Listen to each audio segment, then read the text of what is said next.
गीता 18 के श्लोक नंबर 62 में भगवान स्वयं कह रहे हैं कि अर्जुन उस परमेश्वर की शरण में जा जिसकी कृपा से परम शांति व शाश्वत स्थान अर्थात सतलोक को प्राप्त होगा। वो परमेश्वर कौन है, कहां है, कैसा है, जानने के लिए कृपया अवश्य सुनिए जगत गुरु तत्वदर्शी संत रामपाल जी महाराज के अमृत वचन। और जिन भगवानों की हम पूजा कर रहे थे वो स्वयं जन्म और मृत्यु में इनके साथ ऐसी दुर्गतियां हुई। भगवान हमारी आंखें बंद हो रही थी, हमें ज्ञान नहीं था मेरे दाता, और जो आप कहोगे आपका दास वही करेगा। परमात्मा ने कहा जो पूजाएं की तुमने रखी हुई है ना, मूर्ति वगैरह, वो नहीं रहनी चाहिए, उसको जल प्रवाह कर दो समुद्र में। और केवल कहते हैं गुरु की पूजा में सब पूजाएं आ जाती हैं, क्योंकि उसमें इतना ज्ञान था नहीं। केवल यही सतगुरु ने बताया कि गुरु की पूजा में सब पूजाएं आ जाती। वो स्वयं मालिक आए हुए थे, उपदेश ले लिया, और सतगुरु की हाथ से बनी हुई चित्र मिलते थे वहां पर, वो ले लिए और जहाज लेकर के चल पड़ा विदेश के लिए। और उसमें से जो सारी मूर्तियां थी देवी देवता की, गणेश की, सब शेरा वाले की, संतोषी माता की, सब पूरा कमरा बना रखा था।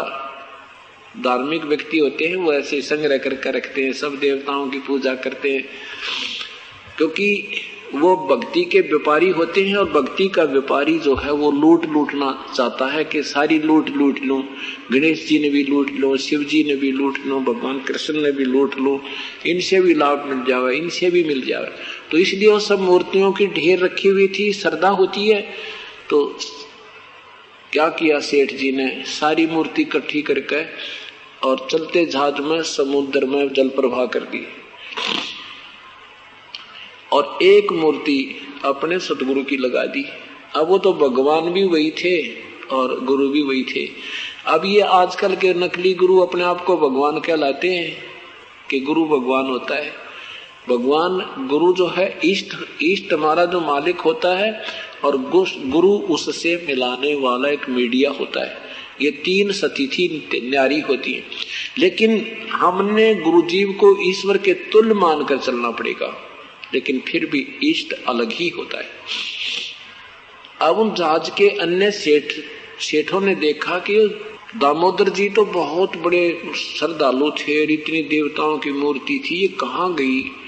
उसका मंदिर देखा, वो जहाज में बना रखा था, खाली एक मूर्ति टंगरी कबीर जुलाए की। तो उन्होंने पूछा, सेठ जी वो देवी देवताओं की मूर्ति कहाँ रख दी आपने, ये क्या कर दिया आपने, कहाँ गई वो। सेठ जी ने कहा कि मैंने भाई नाम ले लिया। और नाम लेने के बाद कहते हैं गुरुजी की पूजा करनी होती है। भगवान ये देवता भी राजी नहीं होते जब गुरु की पूजा करके इनकी पूजा करते हैं, इसलिए गुरुदेव के आदेश से मैंने जल प्रवाह कर दी। और ये गुरुजी कौन है तेरा, भैया मेरा भगवान है। सेठ जी ने कहा के नाम है इनका, कि कबीर जुलाहा, कबीर नाम है इनका। अब वो काशी के सेठ कहने लगे वो धानक, वो जुलाहा के वो धानक।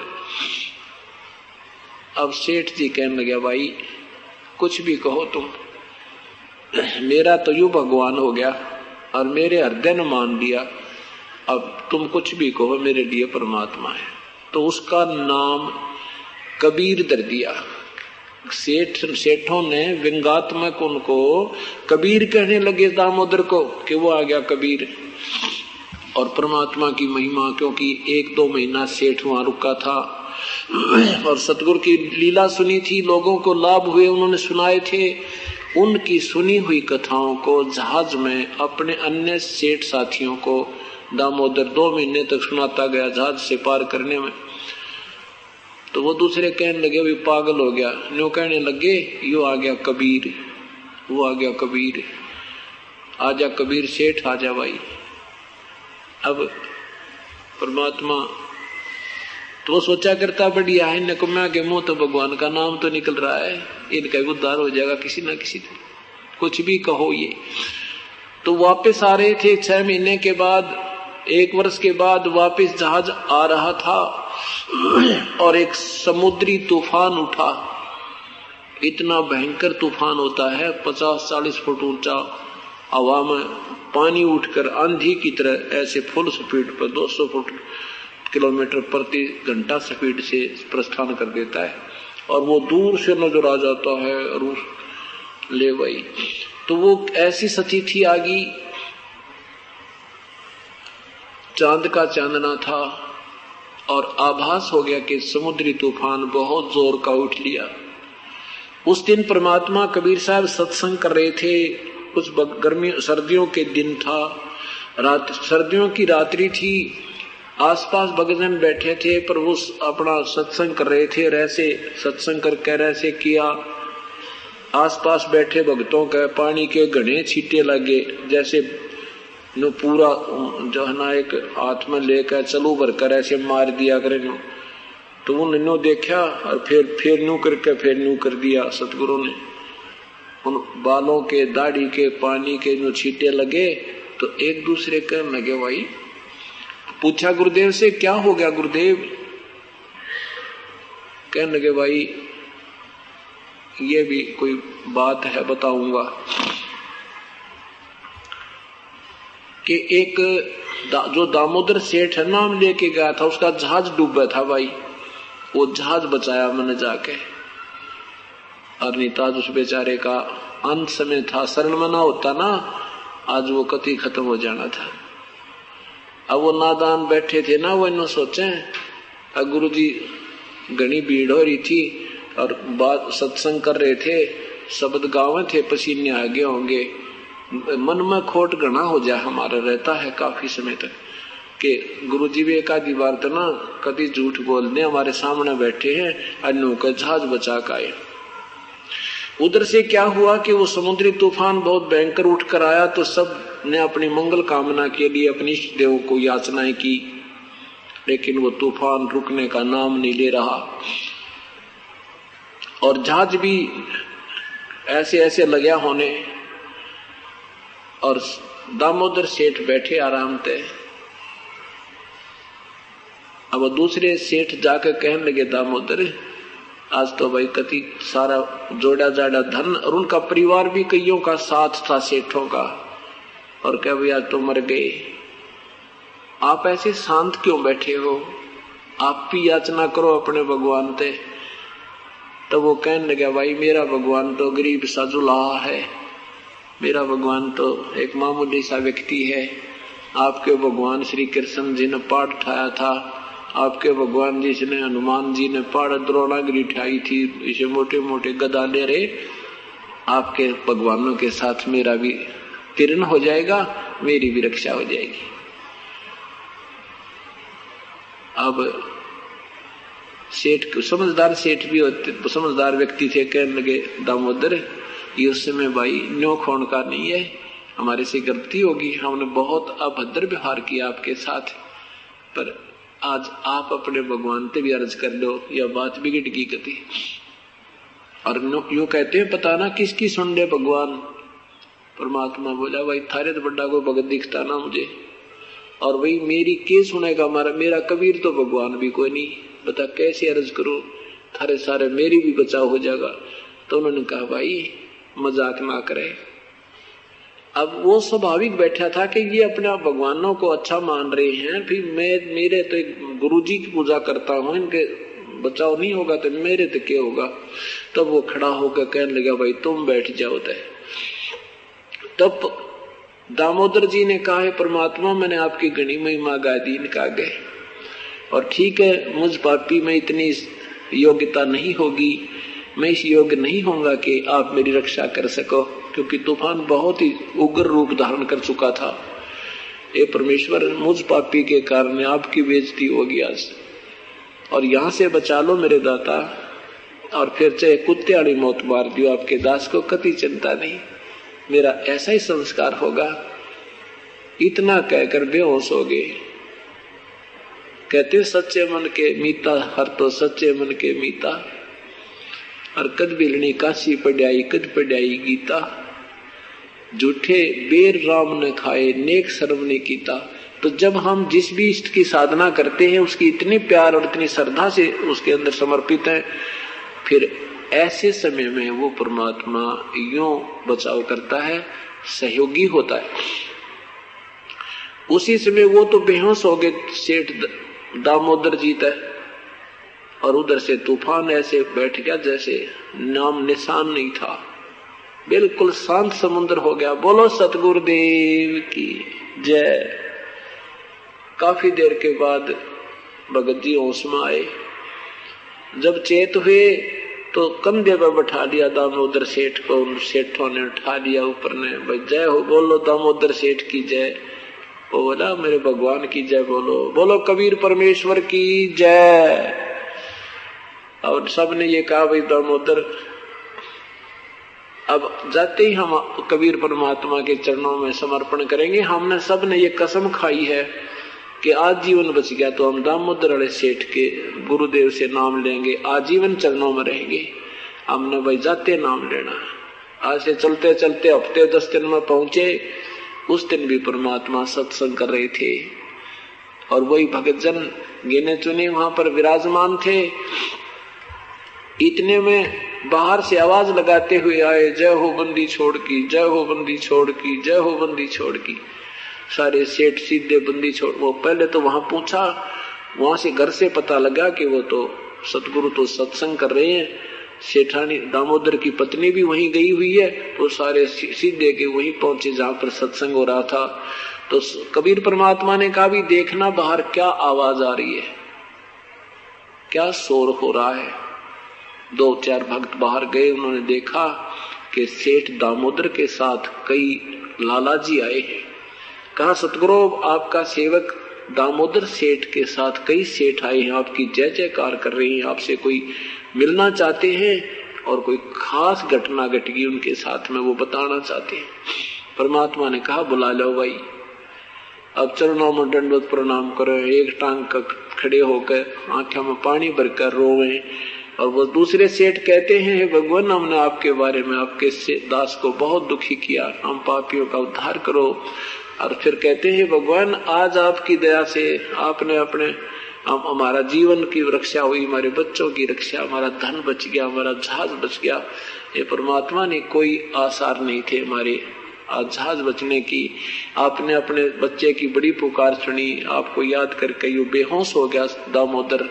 ये भगवान आपने तुरंत जहाज रोक दिया, जहाज बचा दिया, समुद्र का तूफान रोक दिया मालिक, हम आपके चरणों में आए हैं। तो परमात्मा ने उन सब को उपदेश दिया। और वो आसपास बैठे वो मूर्ख भक्तजन कह सोच रहे थे कि गुरुजी के पसीने आगे इसलिए कह रहे और झूठ बोल रहे हैं। मन मन में संकल्प कर रहे थे कि झूठ बोल रहे हैं। बताओ हमारे पास बैठे नो के दामोदर का जहाज बचा दिया भाई, वो डूब गया होता, शरण मना होता तो उसका संस्कार कति डूबने का था। तो उनका पसीने आ गए तो वो भी चरणों में पड़ गए, रोने लगे, कहने लगे प्रभु हमारे मन में भी नीचता थी, मेरा हमने ऐसे सोचा था उस दिन आपने ये छींटे लागे ना मारे आपके बालों के पानी के। ये परमात्मा आप अंतर्यामी हो, हमारे मंदिर का खोट आप बिना कौन निकाले मालिक, हम नीच गणे हैं। हमने ये सुने नहीं थी सतगुरु आज तक ऐसी भगवान किया करता है, सुनी थी पर आख्या ना देखी थी, आज आंखों देख ली मेरे मालिक क्षमा करो। परमात्मा ने कहा कोई बात ना बेटा, यो घना बिगड़ा हुआ काम से यो मन में सेट होगा। कहते हैं धर्मदास यहाँ घना अंधेरा बिन परचा जीव जम का चेहरा। कबीर साहब कहते हैं कि वो संत नहीं जो चमत्कार करता है, दुनिया को बेवकूफ बनाता है अपनी लीला दिखा दिखा कर, और वो संत भी नहीं जिससे चमत्कार ना हो। ये दोनों बात कैसे कि एक दो सिद्धि प्राप्त करके या छोटी मोटी अपनी जंतर मंत्र करके दुनिया को आकर्षित करने के लिए विशेष क्रिया करते हैं, वो पाखंडी लोग होते हैं। और संत करते नहीं, उनसे आप होया करें, उनसे आप ही होते हैं। और जिस संत से ये चमत्कार नहीं होते वो संत भी नहीं होता। इस प्रकार उन पूर्व सारे के सारे भक्तों ने उपदेश लिया और जिनके मन में वो शंका थी वह भी मालिक ने दूर की। हम गिर गणे गए, हमारा 70 भक्ति में घना गिर गया और हम इतने कर्महीन हो गए, ज्ञानहीन हो गए कि सत्य ज्ञान को और सत्शक्ति को शीघ्र से ये मन स्वीकार करने नहीं देता। और ये सब विकार निकालने के लिए सत्संग किए जाते हैं, आपको यहाँ बुलाया जाता है, ये रह कर ये आपको एक पढ़ाई जाती है ताकि ये मन पापी आपने बीच में डामाडोल ना कर दे, आपका बेड़ा पार हो जाए। और एक दिन इसी प्रकार आपका बेड़ा पार भी होएगा, क्योंकि करत करत अभ्यास से और जड़मती होत सुजान रसरी आवत जात ते सिल पे पड़े निशान। पत्थर भी निशान हो जाता है। ऐसे बार बार की सत्संग सुनेंगे, अपने भगवान की महिमा सुनेंगे, ये मन सरेंडर कर देगा। एक दिन अर्ण्यो कहेगा भगवान कबीर साहब ही है। अब तो ये काल का दूत है, उन्हीं महिमाओं को गाता फिरता है, उन्हीं पर ज्यादा विश्वास करता था। अब ये आत्मा प्रबल हो जाएगी, इसको धिक्कारने लग जाएगी और अपने भगवान पर पूर्ण विश्वास होगा। और विश्वास होने के बाद ही फिर आपको वो सार नाम स्वीकार होगा। बोलो सतगुरुदेव की। परम पिता परमात्मा पूर्ण ब्रह्म कबीर परमेश्वर, हम काल जाल में फंसी हुई आत्माओं को पुनः अपने निज घर की याद दिलाने के लिए स्वयं आते हैं। यहाँ के भगवान ब्रह्म द्वारा, ज्योति निरंजन द्वारा, अपने अधूरे ज्ञान के द्वारा एक भ्रम जाल इतना फैला दिया गया है कि हम परमात्मा की शकल और सूरत से भी अपरिचित हो गए। हम परमात्मा की परिभाषा से भी अपरिचित हो चुके हैं। परमात्मा को निराकार निराकार निराकार की रट लगा के परमात्मा से रुचि समाप्त कर दी। ऋषियों ने समाधियां लगाई, हजारों वर्षों तक प्रयत्न किए, परंतु परमेश्वर नहीं मिला, क्योंकि उनको परमात्मा प्राप्ति वाली साधना नहीं मिली। कारण है कि पवित्र गीता जी अध्याय नंबर 4 के मंत्र नंबर 34 में लिखा है कि उस परमेश्वर के परमात्म तत्व को, उस परमात्मा पूर्ण ब्रह्म के वास्तविक ज्ञान को, यानी तत्व ज्ञान को, गीता बोलने वाला प्रभु कह रहा है कि मैं नहीं जानता। उसको किसी तत्वदर्शी संत से पूछो, फिर वो संत जन जैसे तुम्हें बताएं उस तरह साधना कीजिए। अपने विषय में अध्याय नंबर 8 के मंत्र नंबर 5 और 7 में कहा कि मुझे याद कर, मेरा ही सिमरण कर, युद्ध भी कर, तू मुझे ही प्राप्त होगा, कोई शंका नहीं। 8वें अध्याय के पवित्र गीता जी अध्याय नंबर 8 श्लोक नंबर 6 में कहा है कि ये विधान है प्रभु का कि अंत समय में जो जिसका सिमरण करता हुआ प्राण त्याग कर जाता है उसी को प्राप्त होता है। यही परमेश्वर बताते हैं कि जहां आशा ता बासा होई, मन कर्म वचन सुमरियो सोई। अपनी महिमा, अपनी पूजा की विधि 8वें अध्याय के 13वें श्लोक में लिखा है कि ओम इति एक अक्षरम, ओम इति एक अक्षरम ब्रह्म व्यवहारन माम अनुसमरन यह प्रियाति तजन देहम सयाति परमाम गतिम। अपनी साधना को गीता बोलने वाला प्रभु ब्रह्म कह रहा है कि मेरा तो केवल एक ओम नाम, एक ओम शब्द है, अक्षर है, और कोई मंत्र मेरे साधना का नहीं है। और उसको जो अंतिम श्वास तक, शरीर छोड़ने तक सिमरण करता रहेगा और शरीर छोड़कर जाता है, उसी के सिमरण में जाता है, तो मुझे प्राप्त होगा, मेरे वाली परम गति को प्राप्त होगा। और अपनी परम गति को गीता बोलने वाला प्रभु 7वें अध्याय के 18वें श्लोक में, 7वें अध्याय के 18वें श्लोक में कहता है कि ये ज्ञानी आत्मा जो हैं, जिनको प्रभु की विशेष तरफ लगी है, ये हैं तो उद्धार, अपना जीवन भी न्यौछावर कर दिया, मरने से भी नहीं डरते परमात्मा के लिए, शरीर जाओ चाहे रहो, लेकिन ये मेरे वाली अनुतमाम गतिम आश्रित है। ये मेरे वाली अनुतमाम गति में, घटिया गति में, मेरे से मिलने वाली वो जो सुविधा है, उस घटिया सुविधा में ही आश्रित है। क्योंकि इनको वो परम संत नहीं मिला। इनको वो तत्वदर्शी संत नहीं मिला। गीता जी के अध्याय नंबर 7 में के 19 में निर्णय दिया है कि बहु नाम जन्मानाम अन्ते ज्ञानवान माम प्रपद्यते। बहु नाम जन्मानाम अन्ते ज्ञानवान माम प्रपद्यते।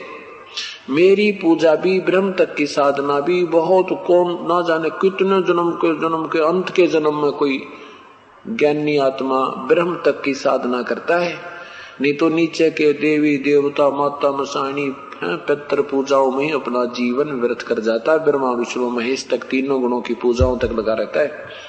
और वासुदेव सर्वमिति सर्वात्मा सो दुर्लभ है, ये बताने वाला कि वो वासुदेव का अर्थ होता सर्वव्यापक सर्वशक्तिमान, सबका पालन करता, वो पूर्ण ब्रह्म तो कोई और है और वही पूजा के योग्य है, वही सर्वशक्तिमान है, वही कर्म विनाशक है, वही तीनों लोकों में प्रवेश करके सबका धारण पोषण करता है।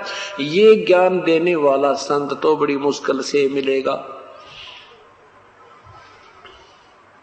और फिर कहा वो मिल जाए तो फिर उसके बाद उस परम पद परमेश्वर की खोज करनी चाहिए, जिसमें गए हुए साधक फिर लौटकर संसार में नहीं आते, अर्थात उनका फिर किसी रूप में वापस आना नहीं होता। गीता जी के अध्याय नंबर 15 के मंत्र 4 में लिखा है। इस तरह व्याख्या करके बताया कि 8वें अध्याय के 7वें श्लोक में लिखा है कि तू युद्ध भी कर और मेरा सिमरण भी कर, तू मुझे ही प्राप्त होगा, नो डाउट। 8वें अध्याय के 8, 9, 10 3 मंत्रों में श्लोकों में लगातार कहा है कि जो साधक उस परमेश्वर की साधना करता है फिर उसी को प्राप्त होता है। एक समय की बात है,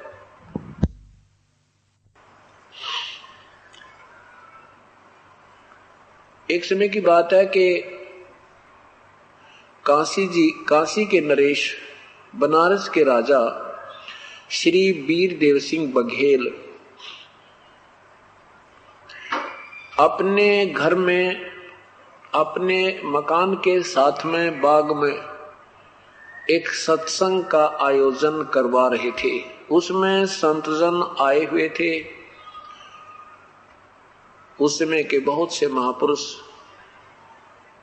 राजा को प्रसन्न करने के लिए अपने अपने तरीके से पूजाएं भी कर रहे थे, अपने अपने ज्ञान का वहां प्रचार कर रहे थे। राजा के आदेश से श्रोतागण भी बहु संख्या में वहां श्रवण करने के लिए आए हुए थे।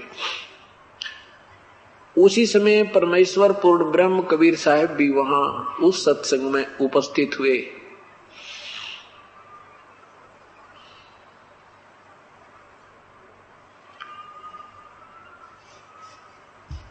जब परमात्मा को वहां बैठा देखा, एक भक्त संत रूप में, सब जो प्रवचन करता संतजन थे, उन्होंने कहा कि महात्मा जी, भक्तजन आप भी कुछ सत्संग सुनाइए। परमेश्वर ने कहा कि आपके सामने मैं क्या सुनाऊं, आपने सभी कुछ तो कह सुना दिया, अब सूरज के सामने दीपक में क्या दिखाऊं। परमात्मा अपने आप को एक भोला भाला सिद्ध कर रहे हैं। फिर भी एकाद भक्तजन कहता, नहीं महाराज जी आप भी सुनाओ, आप भी कुछ अपने वचन सुनाओ। आपका भी हमने सुना है कि आप बड़े अच्छे वचन सुनाते हो, काशी में आपका भी बड़ा बोल बाला है। मेरे वचन सुनने हैं तो बहुत धैर्य चाहिए तुमने, कहीं बीच में ही ना कूद पड़ो तुम। संत भक्तजन मजाक सोचा कि संतजन मजाक कर रहे हैं, कहने लगे नहीं जी आप सुनाओ। क्यों नहीं सुनेंगे, परमात्मा की चर्चा तो सुनने के लिए ही होती है, सुनाने के लिए होती है। कैसा भी सुनाओ जैसा आपको ज्ञान है। तो क्या बताते हैं परमात्मा के सुनो कि अभी सत्संग में भगत संतजन सुना रहे थे कि ब्रह्मा विष्णु महेश सर्वशक्तिमान हैं। श्री विष्णु जी अजर अमर हैं, इनके कोई माता पिता नहीं है, ये सर्वेश्वर हैं, महेश्वर हैं, ये सारी सृष्टि के रचनहार हैं। परंतु ब्रह्मा विष्णु महेश केवल तीन लोक में एक एक विभाग के प्रभु हैं। ये सर्वशक्तिमान नहीं है। इनकी जन्म मृत्यु होती है, इनके माता पिता भी हैं। ब्रह्मा विष्णु महेश के माता, ब्रह्मा विष्णु महेश की माताजी शेरा वाली, अष्टंगी, अध्या माया या दुर्गा है, और इनके पिता ज्योति निरंजन ब्रह्म, जो गीता जी में अध्याय नंबर 11 के मंत्र नंबर 32 में कहते हैं कि मैं काल हूं अर्जुन, सबको खाने के लिए अभी प्रकट हुआ हूं, वो इनका पिता है। ज्योति निरंजन को, ब्रह्मा विष्णु महेश के पिताजी को 1 लाख मानव शरीरधारी प्राणी नित्य आहार करने का, खाने का साप लगा हुआ है, जिस कारण से ये तीनों पुत्रों के द्वारा जन्म, जो सृष्टि यानी सब जीवों की उत्पत्ति, सतिथि और संहार करवाता है। वो पूर्ण परमात्मा कोई और है, जो हम सब कुल का मालिक है। ब्रह्मा विष्णु महेश जी केवल एक ब्रह्मांड में, एक 3 लोकों में एक एक विभाग के मंत्री हैं। रजगुण विभाग के श्री ब्रह्मा जी, सतगुण विभाग के श्री विष्णु जी और तम गुण विभाग के श्री शिव जी। ब्रह्मा जी से उत्पत्ति रजोगुण प्रभावित होकर प्राणियों के द्वारा बाई फोर्स जबरदस्ती संतान उत्पत्ति करवाई जाती है, और विष्णु जी के द्वारा एक दूसरे में मोह ममता, सतोगुण के कारण हम एक दूसरे के अंदर इतनी मोह, बहन भाई का आपस में प्रेम, ममता, माता पिता की ममता, संपत्ति, संतान में प्यार, इतना खिंचाव है कि हम मर जाते हैं, पर इनसे आत्मा हट नहीं सकती। ये जीव के बस की बात नहीं है, क्योंकि इन्होंने हमें इंजेक्शन लगा रखा है। ब्रह्मा जी ने रजोगुण का, विष्णु जी ने सतोगुण का और शिव जी ने तमोगुण का। और तमोगुण के कारण हम एक छोटी सी बात पर भाई से मन मुटाव, थोड़ी सी बात पर बहन भाई का झगड़ा, बाप बेटे का रोला, पति पत्नी की लड़ाई, ये तमोगुण से होती है। लेकिन फिर भी हृदय नहीं हट सकता, फिर भी इनसे आत्मा दूर नहीं हो सकती, चाहे रोज लड़ाई हो ले। एक समय एक सत्संग हो रहा था, वहां 4-5 साधु वेशधारी आपस में बात कर रहे थे। एक कहता है कि ये देखो, ये संत भी बना है और घर जाता है, पूजा घर वालों को देकर आता है। दूसरा कहता है तू भी तो जाता है। तीसरा कहता भी एक बात तो हो जाए, दिल तो सबका ही करता है घर जाने को। यदि हमारे को घर वाले पिटाई कर दें फिर तो हट सके वहां से, नहीं तो आत्मा बार बार खिंच ही जाती है, बेशक बात बनाओ। चौथा कहता है, अरे मेरे साथ वो भी बात बन ली, मेरी पिटाई भी हो ली, फिर भी आत्मा परिवार से नहीं हट रही और घर भी छोड़ रखा है और कपड़े भी लाल पहन रखे। मेरी पिटाई भी हो ली, मैं फिर भी घर जाने को महीने में, 2 महीने में, 6 महीने में, ऐसा जबरदस्त खिंचाव बनता है। ये बस की बात नहीं। परमात्मा कहते हैं कि जो साधनाएं तुम करते हो ये साधनाएं ठीक नहीं, क्योंकि ये ब्रह्मा विष्णु महेश तक की सीमित साधनाएं हैं। और जो तुम साधना करते हो, घर त्याग जाते हो, गुफाओं में बैठ जाते हो, इससे तुम्हें कोई लाभ नहीं होता। केवल कुछ सिद्धियां आ जाती हैं, लेकिन ये काम, क्रोध, विषय विकार तुम्हारे फिर भी समाप्त नहीं होते। जैसे चंदन सर्प लिपटाई, शीतल तन भय विष ना जाई। जैसे चंदन के पेड़ के सर्प लिपट जाते हैं, वो उनका शरीर तो शीतलता महसूस कर रहा है, लेकिन उनका जहर समाप्त नहीं हो रहा, जिसके कारण वो बीमारी है, वो उनको, जिसके कारण उनको बेचैनी है, वो विष नहीं जा रहा। उस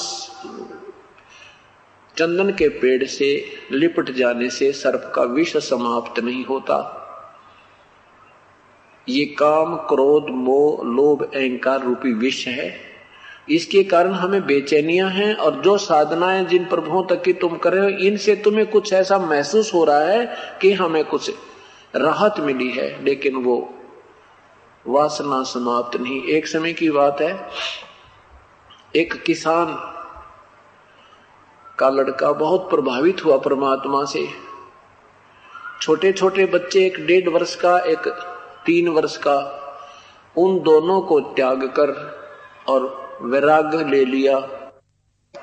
एक संत से मिलन हो गया, उसने ऐसी ज्ञान सुनाया, वैराग्य हो गया, घर त्याग गया। फिर जाके उस संत ने उसको 12 वर्ष तक गुफा में बैठा दिया कि इसकी मोह ममता हट जाएगी, बच्चे याद ना आएंगे। 12 वर्ष तक वो गुफा में ही रखा, वहीं उसको खाना पीना दिया, बाहर संसारिक लोगों से नहीं मिलने दिया, और कहा तू ऐसे तप कर, ऐसे जप कर। 12 वर्ष के बाद संत ने सोचा कि अब ये बिल्कुल निर्मोही हो गया है, और कहा बेटा जा तू नगरी से अब भिक्षा मांग के ला। अब ज्यों ही वो संत जन जो घर त्याग कर गया था, एक घर के द्वार पर खड़ा हुआ और कहा माई भिक्षा देना। एक बहन एक बच्चे को गोदी में ले रखा है, दूसरा बच्चा उसके दामन को पकड़कर आ रहा है, और वो माई एक हाथ में आटा लिए आ रही है, और आकर के कहा ले महाराज जी आटा डलवा, भिक्षा लो।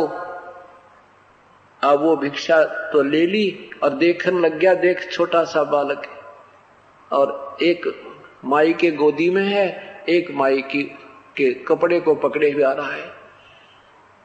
अपने उन बच्चों की याद आ गई जो छोड़ कर आया था।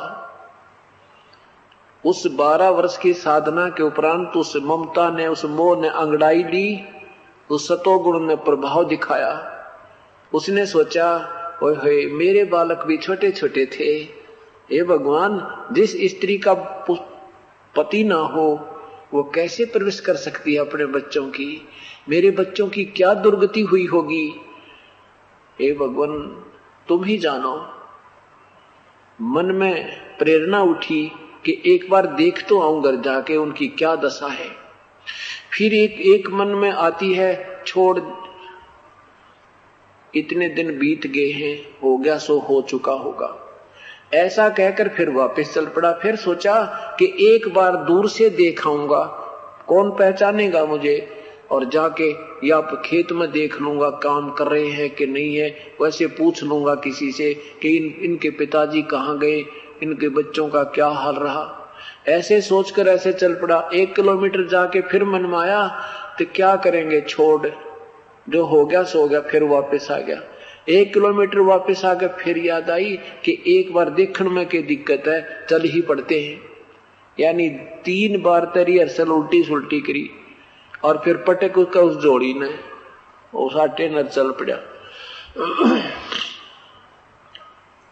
उसने सोचा पहले खेत में चलता हूं कि दूर से देख लूंगा बैठ के क्या गतिविधि हो रही है, बच्चों को कोई दुखी तो नहीं कर रहा है।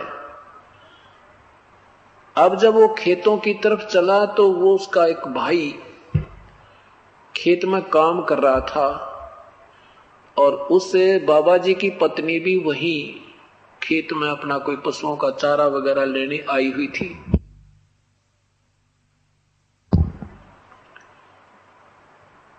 तो उसने उस बाबा जी की पत्नी से उसके भाई ने कहा कि देखो वो मेरा भाई आ रहा लग रहा, बाबा जी बन गया था। उसकी पत्नी कहने लगी मजाक मत करा करो, आप हर समय मुझे चिढ़ाया मत करो, वो तो गया सो गया, अब नहीं आ सकता। उसके भाई ने, उसके देवर ने कहा कि देख सचमुच देखो आप, वो आ रहा है, मुझे तो वैसा ही लग रहा है, उसकी चाल ज्यों की त्यों है उसकी, और नहीं इधर हमारे खेतों की तरफ आने का तुक क्या उसका। उसकी पत्नी कहने लगी लगता तो ऐसा ही है, पर अब कहाँ आएगा, 12 वर्ष में तो भूल भाल गया उन्हें। तो उसके देवर ने अर्थात उस बाबा जी के भाई ने कहा कि वो वही है, दूसरा नहीं है, मेरा भाई है, एक काम कर, इसको जान नहीं देंगे, मैं एक बात कहूंगा तू ऐसे थोड़े नाटक कर दे। वह बोली बता के करूं, कि मैं तुम्हारे खेत में ये शीशम लग है ना, इस वृक्ष को मैं काटूंगा, ऐसे बहाना सा करूंगा, और तू शोर मचा दिए कि मेरा पति होता ना तो तू के काट लेता, हमारी गिर जबरदस्ती कर रखी है। उन्होंने जैसे स्कीम बनाई थी इसी तरह वो नाटक शुरू कर दिया। तो उधर से उस बाबा जी ने देखा कि भाई ये क्या हो रहा है, कुछ जोर जोर से बोल रहे हैं, एक औरत रो रही है, एक जवार खड़ी थी उसके अंदर बैठ कर नो सुनने लग गया, जानते क्या गतिविधि हो रही है। तो वो उसकी पत्नी कह रही है कि तू हमारे खेत की शीशम को काट रहा है, मेरा पति आज होता तो तू कैसे काट लेता। वो कहता है कि मैंने उस पटवारी से पैमाइश करवाई थी, ये 2 फुट यहां तक डोड़ी आती है, कल इस खेत ने भी यहां तक लूंगा थरे ने, और शीशम की बात छोड़ तू। तो वह कहती है कि देख मेरा धनी होता ना तो तुम्हारी जमीन ने भी हड़पना चाहे और हमारी शीशम भी काटे, मारा आगे पाछे कोई ना, इसलिए तो हमें रोज दुखी करे, न्यो कर रोन लागी बैठ के एक तरफ न जाके। तो वो बाबा जी खड़ा हुआ, कहने लगा भाई अकेली नहीं है, मैं भी हूं, आ लिया हूं मैं। तो वो कहने लगा भाई कौन का भाई, कहने लगा कौन है तू हमारे बीच में बोले, मूर्ख, चल अपना काम करे। वो कहने लगा मैं बताऊं कौन हूं, कहा कि इस खेत वाला हूं मैं। ने बोला खेत वाला तुम्हारा भाई, 12 साल हो गए भाई गए ने, क्यों बकावा हमने, और हमारा भाई ऐसा नहीं था, ये बेवकूफा घिसा बना के रखे, दाढ़ी बढ़ाई रखी पागला की तरह, मैं के पहचानता कोई ना।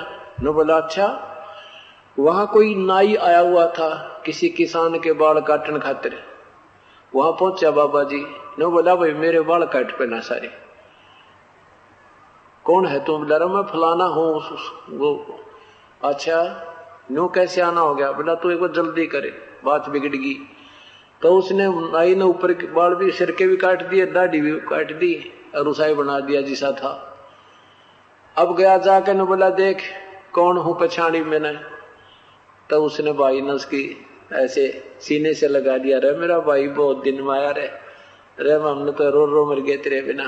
भाई कोई बात ना, मेरे पे गलती होगी, के मेरा पटवारी ने गलत ना दी हो, तड़के फिर न पा लेंगे, और होगी गलती से होगी, और आजा बैठ जा, थोड़ा सा काम कर, मैं खेत में घर तर रोटी लाऊं तेरी खातिर। एक हल्की हल्का लगा दिया, शाम ने घर ले गए, बड़ो बड़ा के उड़े जैसा था उसे बना दिया। अब परमात्मा कहते हैं मन के मारे बन गए भाई बन तद बस्ती मां, कह कबीर में के करो यो मन तो माने ना। अब मन, गीता जी में लिखा कि अर्जुन कहता है भगवान इस मन का आप कहते रहे हो एकांत स्थान पर बैठ कर आसन नो ला कर ऐसे कर ले, पर यो मन डांटना, मन मुझे तो मन का रोकना बड़ी मुश्किल लगती है। भगवान भी कहता है कि अर्जुन ये तो बात आपकी सही है कि मन को रोकना तो वायु को रोकना तुल्य है, रोकने तुल्य है। तो इसी प्रकार परमात्मा कहते हैं कि तुम कौन राम का जपते जापम, तात कटे ना तीनों तापम। तुम जिन भगवानों की भक्ति करते हो उनसे तुम्हारे ये 3 ताप भी नहीं समाप्त हो सकते, ये साधनाएं तुम्हारी अधूरी हैं, इनसे तुम्हें कोई लाभ नहीं हो सकता। अब इस प्रकार परमात्मा उनको समझाने की चेष्टा कर रहे हैं जो वहां वर्तमान संतजन बैठे हैं और साथ में श्रोतागण सत्संग सुन रहे हैं। तो क्या बताते हैं, अपनी साधना पूछते हैं कि आप क्या करते हो, आप कौन हो, ये कैसी उठपटांग बातें कर रहे हो, ब्रह्मा विष्णु महेश से भी ऊपर कोई तुम शक्ति बता रहे हो। तो परमात्मा क्या सुनाते हैं, दृष्टि पड़े सो धोखा रे, खंड पिंड ब्रह्मांड चलेंगे फिर ना रेसी लोकारे। क्या बताते हैं, दृष्टि पड़े सो धोखा रे, यानी जो भी ये दिखाई देते हैं, ये कहते हैं ये धर अंबर कैलाश, दृष्टि पड़े सो फना है, धर अंबर कैलाश, और कृत्रिमबाजी झूठ है, तुम सुरत समो श्वास। तुम वास्तविक साधना कीजिए और जो साधना तुम कर रहे हो ये बिल्कुल व्यर्थ है, एक अन्य की नहीं है। दृष्टि पड़े सो धोखा रे, खंड पिंड ब्रह्मांड चलेंगे, थिर न रहसी लोकारे। रजगुण ब्रह्मा सतम गुण शंकर, सतगुण विष्णु कहावे रे। चौथे पद का भेद नियारा, कोई बिरला साधु पावे रे। दृष्टि पड़े सो धोखा रे, जो भी तुम्हें दिखाई दे रहे हैं ये ब्रह्मांड, सूरज चांद सितारे, ये सब धोखा है, ये काल का मिथ्या जाल है, ये सब विनाश हो जाएंगे, ये कोई भी नहीं रहेगा। रजगुण ब्रह्मा तम गुण शंकर, सतगुण विष्णु कहावे रे। चौथे पद का भेद नियारा, कोई बिरला साधु पावे रे। रग यजुर श्याम, रग यजुर है श्याम अथर्वण, चारों वेद चित भंगी रे। सूक्ष्म वेद साहेब सर्वंगी, सोहंसा सतसंगी रे। इन चार वेदों से रग यजुर, ऋग्वेद, यजुर्वेद, अथर्ववेद और सामवेद, इनसे न्यारा एक सूक्ष्म वेद है, सूक्ष्म वेद है, उसको कोई बिरला ही संत जानता है। अलंकार अग अनुरागी, दृष्ट मुष्ट नहीं आवे रे। रूप न रेख बेग विवेक न बाणी, चारों वेद क्या गावे रे। आवे जावे सुहंसा कहिए, परमहंस नहीं आया रे। पांच तत्व तीनों गुण तूरा, या तो कहिए माया रे। सुन मंडल सुख सागर दरिया, परमहंस परवाना रे। सतगुरु में दी भेद लखाया, है सतलोक निदाना रे। अगम द्वीप अमरापुर कहिए, हिल मिल हंसा खेल रे। दास गरीब देश है दुर्लभ, वो साचा सतगुरु बिल रे। दास गरीब वो देश है दुर्लभ, वहां जाना बहुत मुश्किल है, कोई पूर्ण संत सच्चा सतगुरु ही पार कर सकता है, और किसी के बस की बात नहीं है। आगे क्या बताते हैं परमात्मा पूर्ण ब्रह्म सतपुरुष अपनी महिमा बताते हुए कहते हैं, ये गुण ख्याल कौन मन बोरे, का आवे का जावे रे। ज्ञानी गुणी मुनि सब भूले, चारों वेद पढ़ावे रे। अक्सर मैनी अक्सर बोले, सूक्ष्म वेद को गावे रे। मुसलमान धरणी बिच धरिए, हिंदू अगन जरावे रे। दोहू दीन की एक माटी, एक दूसर कौन कहावे रे। सालग सदा जगत सब पूजे, 68 तीर्थ नावे रे। गरुड़ पुराण प्राणी सब सुनही, वो बहुविध पिंड भरावे रे।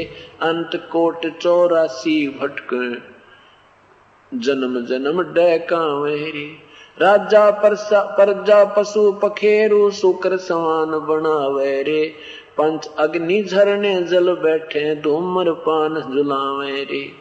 भंवर गुफा का घाट विखम है, बंक नाल नहीं पावे रे। गगन मंडल में बाटी सर्वे, चोखा फूल चवावे रे।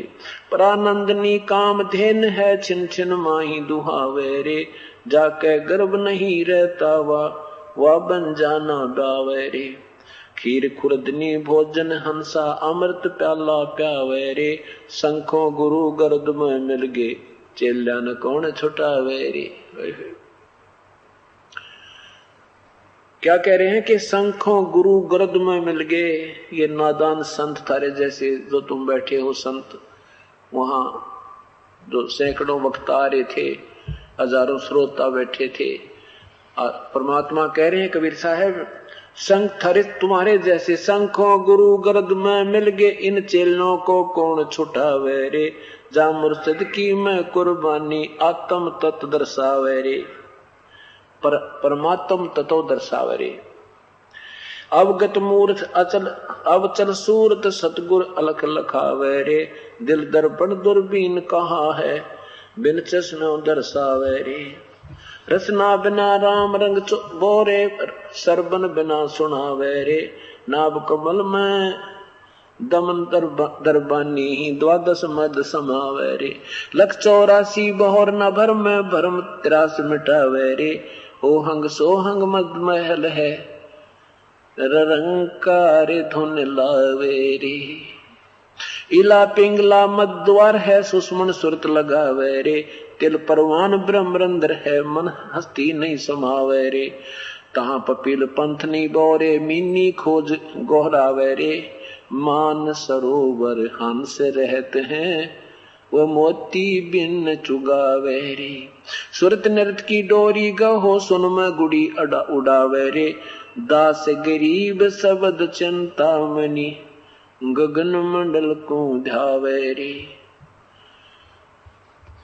अब परमात्मा अपनी महिमा बताते हुए बताते हैं कि उस परमात्मा के पाने के लिए पूर्ण संत की आवश्यकता पड़ती है, और जब तक वो पूर्ण संत आपको नहीं मिलेगा, आप जैसे ना जाने कितने संत अपनी अपनी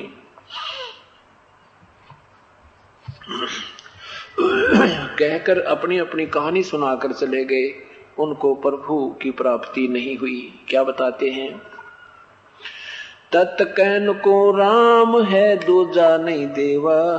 तत् यानी वैसे तो वास्तविकता ये है कि केवल एक ही परमात्मा है, दूसरा कोई भगवान है ही नहीं। यदि हम सही मानों में परमात्मा समझें तो केवल एक ही प्रभु है, दूसरा कोई है ही नहीं। जैसे गीता जी के अध्याय नंबर 15 के 16 और 17 श्लोक में लिखा है कि दो भगवान कहलाते हैं, एक क्षर पुरुष एक अक्षर पुरुष। और ये क्षर पुरुष तो ब्रह्म है, अक्षर पुरुष पर ब्रह्म है, और इन दोनों ही भगवानों के और इनके अंतर्गत प्राणियों की जन्म मृत्यु सदा बनी रहती है। ये वास्तव में विनाशी नहीं है। अध्याय नंबर 15 के श्लोक 17 में कहा है कि इन दोनों से कोई और ही परमात्मा है। उत्तम पुरुष है तू अन्य परमात्मा इति उदाहरते, जिसे भगवान कहते हैं, जो वास्तव में परमात्मा कहने योग्य है उसको भगवान कहते हैं, और वही भगवान की संज्ञा में है, बाकी कोई भगवान है। वही तीनों लोकों में प्रवेश करके सबका धारण पोषण करता है, वो वास्तव में अविनाशी परमात्मा है। तो यहां उसी का जिक्र कर रहे हैं आदरणीय गरीबदास साहब, अपने परमेश्वर के विषय में बताते हैं। तत् कहन को राम है, दूजा नहीं देवा। ब्रह्मा विष्णु महेश से जाकी करते हैं सेवा, उसकी पूजा करते हैं ब्रह्मा विष्णु महेश से। जप तप तीर्थ थोथरे, जप तप जप यानी ये जो तुम नाम जपते हो, सेंसर नामा, ओम नमः शिवाय, ओम भगवते वासुदेव नहीं, और ये तप करते हो, तीर्थों पर जाती, ये सब थोथरे काम हैं, ये वास्तविक भक्ति विधि नहीं है। जब तप तीर्थ थोथरे जाकी क्या आशा, और कोटि यज्ञ पुण्य दान से यम कटे नहीं फांसा।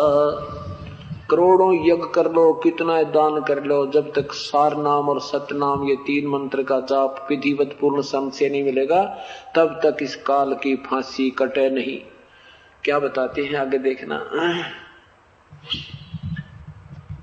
कि जैसे आपने दान किया, यज्ञ की, ये अन्य जाप किए, ओम नाम का जाप किया, इससे आपको स्वर्ग मिल गया, महास्वर्ग मिल गया, स्वर्ग में राजा बन गए, इंद्र बन गए, पृथ्वीपति बन गए, और फिर गधे बन गए। यहाँ लेन वहां, यहाँ देन वहां लेन है, ये मिटे नहीं झगड़ा। यहाँ कमाई की और वहां स्वर्ग में ठाठ कर लिए, और फिर अपनी पूंजी समाप्त करके फिर 84 लाख योनियों में आगे। कहते हैं ये ऐसे झंझट मिटे नहीं। जब तप तीर्थ थोथरे जाकी क्या आशा, कोटि यज्ञ पुण्य दान से जम कटे नहीं फांसा। काल की फांसी नहीं कट सकती, ये जन्म मरण का दंड इन केवल इस विधि से नहीं कट सकता, जब तक तत्व भेद और पूर्ण सतनाम और सार नाम नहीं मिलेगा। यहाँ देन वहां लेन है, ये मिटे नहीं झगड़ा। वो बिना पंथ की बाट है, पावे को दगरा। कि जैसे तुम यहाँ कहते हो ना भाई मूल कमल में जावे, मूल से नाभि में आवे, स्वाद चक्कर में, फिर नाभि कमल में, हृदय कमल में, कंठ कमल में, फिर त्रिकुटी कमल में। कहते हैं त्रिकुटी कमल के बाद एक तो सहस्रार कमल को और एक वो ब्रह्मरंध्र को जाती है। कहते हैं उस ब्रह्मरंध्र के बाद भी एक ऐसा रास्ता आ जाता है कि कोई रास्ता नहीं है, वहां केवल वो परमात्मा ही, पूर्ण परमात्मा ही साथ लेकर जाता है। तो वो बिना पंथ की बाट है, बिना रास्ते का सफर है। तो वहां कौन ले जाएगा? जो वहां का भेदी होगा वही आपको ले जा सकता है। बिन इच्छा जो देत है सो दान कहावे, फल बाचे नहीं तास, फल चावे नहीं तास का अमरापुर जावे। जो भी दान करते हैं, कहते बिन इच्छा, जो भी दान धर्म करे पूर्ण संत से उपदेश प्राप्त करने के उपरांत वो दान धर्म आपको लाभ देगा। लेकिन कैसे करे कि उसकी कोई प्रतिफल नहीं चाहे। प्रतिफल चाह कर करोगे तो उसका फल यही मिल जाएगा। जैसे आपने कहा कि भगवान मुझे ऐसा, मेरे ऐसा हो जाए, मुझे ऐसा लाभ हो जाए तो मैं आपका एक पाठ करवा दूं। आपने वो पाठ संकल्प कर दिया, आपने धर्म कर दिया, यज्ञ कर दी, उसका आपको फल मिल गया, आगे उसका कुछ नहीं मिलता। वो आपको लाभ तो यही हो गया, यहाँ बराबर हो गया। उसके लिए क्या बताया कि अपना एक मनुष्य जीवन समझ कर ये करते हो, गुरुदेव के बताए हुए सब क्रियाओं को करते रहो, फिर आपको दोनों फल मिलेंगे।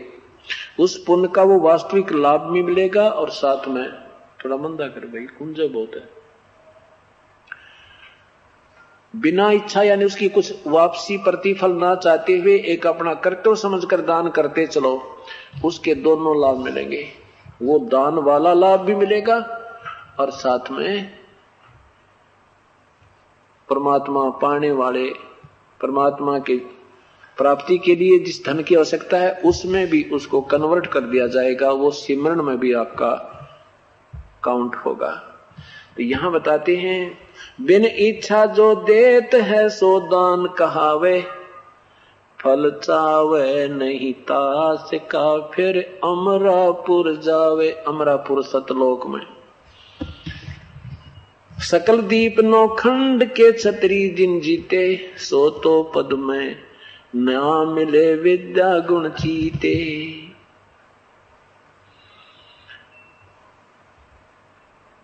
कोटि उनंचा पृथ्वी, कोटि उनंचा पृथ्वी जिन दीनी दाना, परशुराम अवतार को कीनी कुर्बान। कंचन मेर सुमेर रे आए सब माही, काम देन कल वृक्ष रे सो दान कराही। सुर नर मुनि जन सेवै ही सन का दिक ध्यावे, शेष शेष मुस्क रटत हैं जा कपार ना पावे। ब्रह्मा विष्णु महेश रे उसके देवा दरबारी, और शंख कल्प युग हो गए जगी खुली ना तारी। परलय शंख असंख रे पल माही बिहानी, गरीब दास निज नाम की ही महिमा हम जानी। अब ये सब महिमा बता रहे हैं परमात्मा के तत्कैन को राम है दूजा ना देवा, और ब्रह्मा विष्णु महेश से उसकी करते हैं सेवा। ये थारे ब्रह्मा विष्णु महेश भी उस परम पिता की पूजा करते हैं। उससे तुम अपरिचित हो, तुमको पता कि जाओ बुलाकर लाओ कौन है वो ऐसा जो ब्रह्मा विष्णु महेश के विषय में ऐसी बात कह रहा है।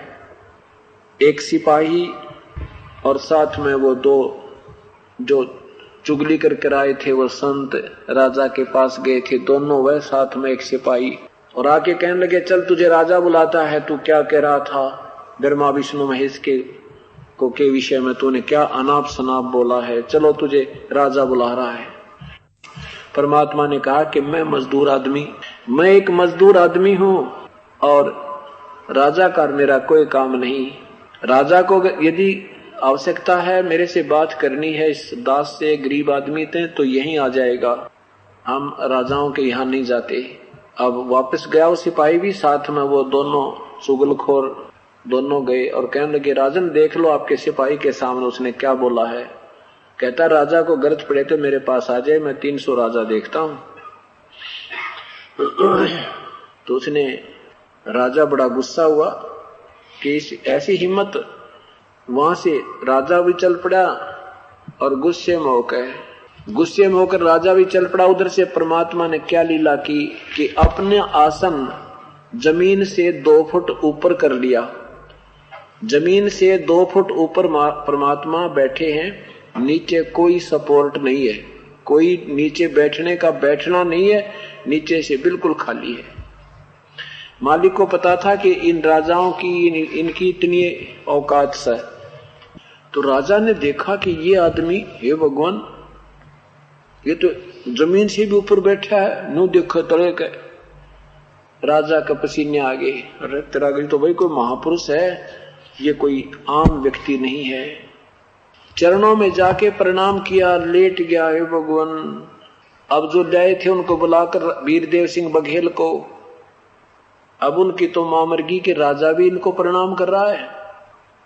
तब परमेश्वर से वीरदेव सिंह बघेल ने कहा कि हे भगवान, आपका और इनका क्या वाद विवाद है? परमेश्वर ने कहा कि कोई वाद विवाद नहीं है। इन्होंने कहा हमें कुछ प्रवचन कर दो। मैंने इनसे मना किया था कि मेरे प्रवचन बहुत कड़वे हैं और तुम मीठी गोली दे रहे हो इन भक्तात्माओं को। मीठी गोलियों से रोग नहीं कटे, ये तो कड़वी कैप्सूल खाने पड़ेंगे, ये कुनीन खानी पड़ेंगी तुमने, जो मैं दे रहा हूं। मैंने क्या बताया था? जग सारा रोगिया रे, जिन सतगुरु वेद न जाना। जग सारा रोगिया रे, जग सारा रोगिया रे, जिन जग सारा रोगिया रे।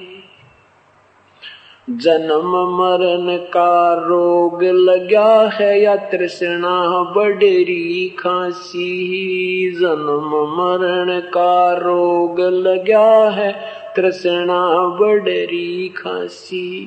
आवागमन की डोर गले में पड़ी काल की फांसी। जग सारा रोगिया रे, जिन सतगुरु वेद न जाना। जग सारा रोगिया रे, जिन सतगुरु।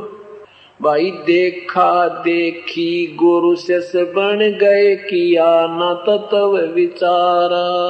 देखा देखी गुरु से बन गए, किया न तत्व विचारा।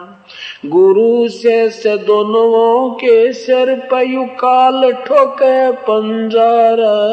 जग सारा रोगिया रे, जिन्हें जाना।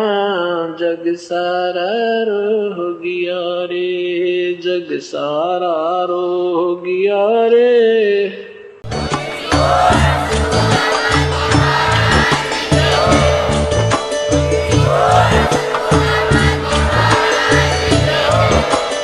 आप सुन रहे थे जगत गुरु तत्वदर्शी संत रामपाल जी महाराज जी के मंगल प्रवचन। अधिक जानकारी के लिए विजिट कीजिए हमारी वेबसाइट www.jagatgururampalji.org। संत रामपाल जी महाराज जी के शुभ आशीर्वाद से पूरे विश्व भर में 500 से भी ज्यादा नाम दीक्षा केंद्र हैं, जिन पर संत रामपाल जी महाराज जी द्वारा ऑनलाइन निशुल्क नाम दीक्षा दी जा रही है। अपने नजदीकी नाम दीक्षा केंद्र का पता करने के लिए संपर्क करें 8222880541।